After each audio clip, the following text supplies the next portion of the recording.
Guys, আবার একটা নতুন ভিডিওতে সবাইকে অনেক অনেক ওয়েলকাম। তো লক্ষ্মী পুজোর দিন সকালবেলায় কী কী রান্না করেছিলাম সবার জন্য সেটা তোমাদের সাথে শেয়ার করেছি। তো তারপরে লক্ষ্মী পুজোর দিন আমি ঠাকুরের উদ্দেশ্যে কী কী রান্না করলাম সেটাই তোমাদের সাথে আজকে শেয়ার করব। তো একটা কড়াইয়ে আমি তেল দিয়ে নিয়েছি, আর আরেকটা পাত্রে আমি এদিকে ময়দা বার করে নিয়েছি আর ময়ম দিয়ে নিয়েছি। এদিকে লুচি করব আর তেলটা আগে দিয়ে নিয়েছিলাম। এবার ময়দা ঠাকুরের জন্য অনেকটাই করে রাখলাম, ভাবলাম জানি না অনেকগুলোই করে রাখবো, কে কে খাবে জানি না। তো তারপর আরেকটা কড়াই আমি এদিকে ঘি দিয়ে দিয়েছি আর এটাতে আমি সুজি করব। তো মনে মনে অনেক কিছুই ভেবেছিলাম, তাই জন্যই সকালবেলায় সবার জন্য রান্না করে নিয়েছি। তারপরে ঠাকুরেরটা রান্নাটা একদমই পরেই করব আর একসাথেই করব। তো তার জন্য একদিকে তো তেল গরম হচ্ছে লুচির জন্য, আর আরেকদিকে আমি এদিকে ঘি দিয়ে দিয়েছি আর ঘিটা গরম হয়ে গেছে। তারপরে এদিকে এক প্যাকেট সুজি নিয়ে আসা হয়েছিল, এই সুজিটা হয়তো 200 বা 250 এরকমই হবে, আমি খেয়াল করিনি। তো সুজিটার পুরো প্যাকেটটাই দিয়ে দিচ্ছি।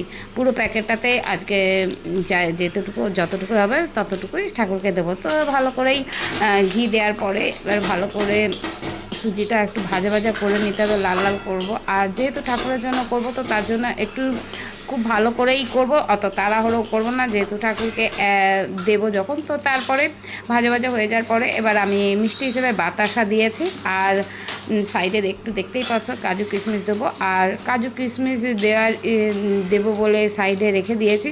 বাতাসা অনেকটাই দিয়েছি, জানি না কতটা কি মিষ্টি হবে না হবে। তো তারপরে কাজু কিশমিশগুলো দিয়ে দিচ্ছি। আর অনেকগুলোই নিয়ে এসেছিলাম, যেহেতু ঠাকুরের জন্য ভালোভাবেই ঠাকুরকে দেব। আর এইদিকে বাতাসাগুলো দিয়েছি, বাতাসাগুলো এখন একটুখানি সিদ্ধ হতে বা এগুলো ভাঙতে টাইম লাগবে। তো তারপরে এখানে ভাজা ভাজা করার পরে যেহেতু মানে সতর্কে ছিলাম যে এখানে জলটা যেন বেশি না হয়, কারণ বেশি হয়ে গেলে আবার নরম হয়ে যাবে, ভালো লাগবে না। তো তার জন্য অল্প অল্পই জল দিচ্ছিলাম। তো অল্প অল্প জল দিচ্ছিলাম, আবার মাঝে মাঝে ঢাকাও দিচ্ছিলাম না, যেহেতু একদম নরম হয়ে গেলে ভালো লাগবে না। তো তার জন্য অল্প অল্প জল দিচ্ছিলাম আর দেখে দেখে নিচ্ছিলাম। তো তারপর দেখা গেল যে কিছুটা ড্রাই হয়ে গেছে। তারপর আমি এখানে ঠাকুরের একটা থালার মধ্যে আমি এগুলো সব দিয়ে দিয়েছে, আর একটা সেভ করে নেওয়ার পরে এগুলো একটুখানি খুন্তির মাধ্যমে কেটে নিচ্ছি। ভাবলাম একটুখানি চৌকো চৌকো সেভ করে রাখি। আর এইভাবে ঠাকুরের জন্য তো মোটামুটি আমার এই সুজির পর্বটা হয়ে গেছে। তারপরে যেহেতু সুজি হওয়ার পরে আরেকদিকে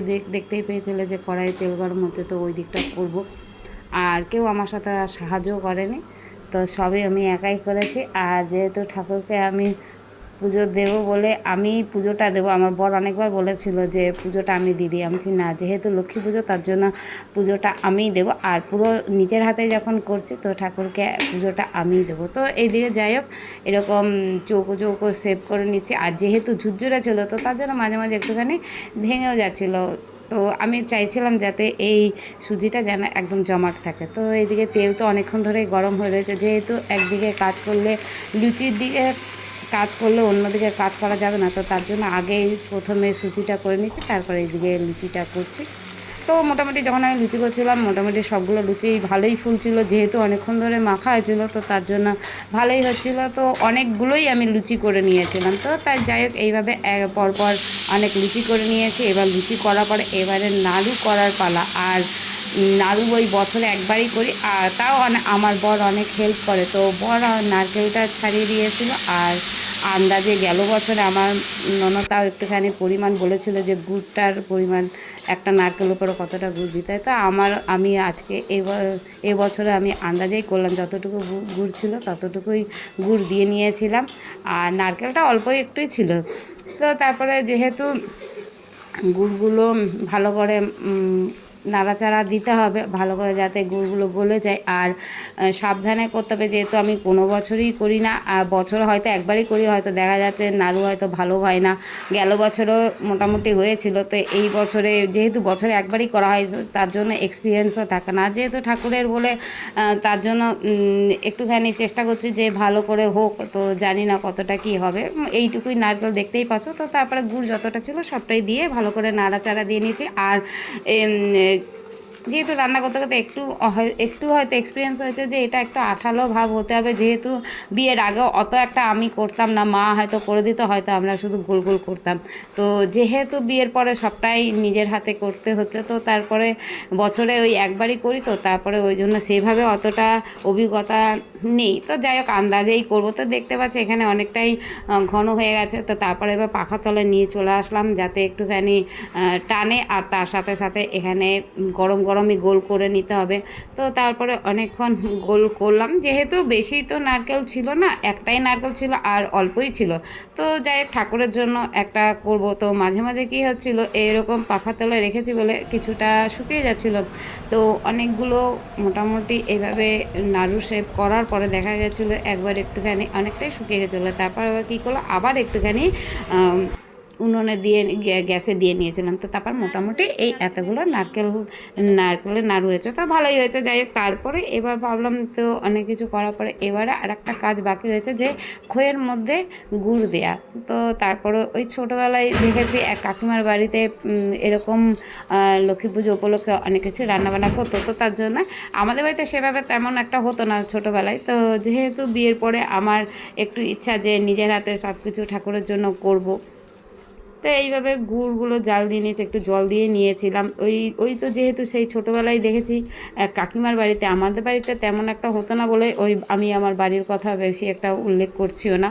তো এইভাবে জলটা অনেকটা টেনে নেওয়ার পরে এবার অনেকটা ঘন হয়ে গেছিলো। আমার বরকে বললাম তুমি উপর থেকে ঢেলে দাও, আর আমি একটুখানি এই খইগুলোকে একটু নাড়াচাড়া করি। তো যেহেতু বর উপর থেকে ঢালছিল আর পড়েও যাচ্ছিলো, বলছিল যে অন্য পাত্রের মধ্যে, কিন্তু আর অন্য ঠাকুরের তেমন একটা বড় পাত্র ছিল না। তো এর মধ্যেই সব গুড়গুলো দিয়ে দেওয়ার পরে আমি ভালো করে মাখিয়ে টাকিয়ে নিলাম।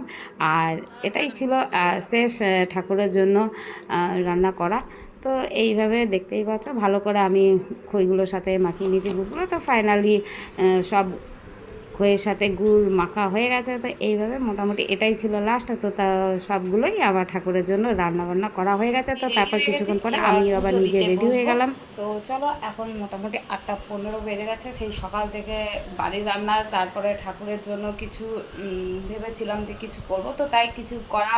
তো ফাইনালি আমার করা হয়ে গেছে। আর এইদিকে দেখতেই পাচ্ছ ঠাকুরেরও সাজানো হয়ে গেছে। তো এবার আমি পুজোতে বসবো। তো চলো আমার সাথে দেখো। তো পুজো দেওয়ার জন্য বসে গেছি, এবার পুজো স্টার্ট করছি। তো পুজোর জন্য অনেক কিছু রেডি করাতে অনেকটা দেরি হয়ে যাচ্ছিলো। মাঝে মাঝে বর বলছিল যে পুজোটা আমি দিয়ে নিই, তা আমি বারবার বারণ করলাম। যেহেতু বর মাঝে মাঝে বৃহস্পতিবারে লক্ষ্মী পুজো করে, তো তার জন্য ওর বই কিভাবে পড়তে হয় বা কিভাবে পুজো দিতে হয় তা কিছুটা ও জানে। তো যাই হোক আমি আমার মতন করে পুজো দিয়ে নিলাম। আর বারবার করে বলছে এইগুলো পড়তে হবে, এইগুলো পড়তে হবে। তা আমি একটা ঠাকুরের আমাদের যে বড় মার যে বই আছে, তো সেই বইটা পুজোর পদ্ধতি রয়েছে, সেইভাবে আমি পুজোর পদ্ধতি অনুযায়ী আমি কিছু মন্ত্রফন্ত্র পড়লাম। কারণ ওগুলো যে বইয়ের পাঠগুলো ছিল সেগুলো একটুখানি পড়ে পুজোটা করব।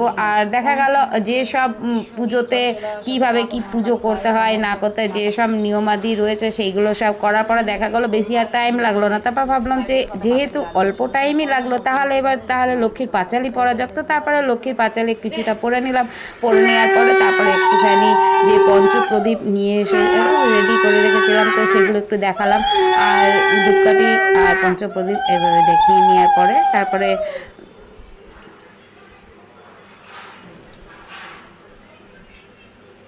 পুজো আমার সম্পন্ন হবে।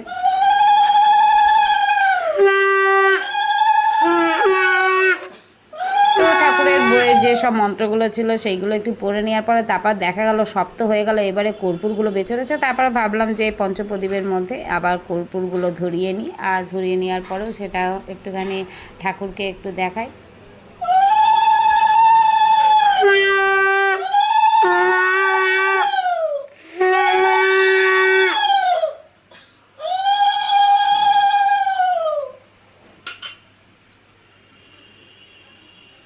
দিয়ে আসো এটা আমি যাবো, হ্যাঁ যাবো। তো ঠাকুরের বইয়ের পুজোর পদ্ধতি অনুযায়ী আমি আমাদের বাড়ির জগৎজননী বড় মায়ের আরাধনা কমপ্লিট করে নিয়েছি। তো তোমরা কিভাবে বড় মার পুজো করেছো বা লক্ষ্মী পুজো করেছো তো তোমরা কমেন্টে জানিও। তো আজকে আমার পুজো তোমাদের কেমন গেছে তোমরা অবশ্যই কমেন্টে জানাবে। তোমরা সবাই ভালো থেকো, সুস্থ থেকো। জয় গুরু সবাইকে।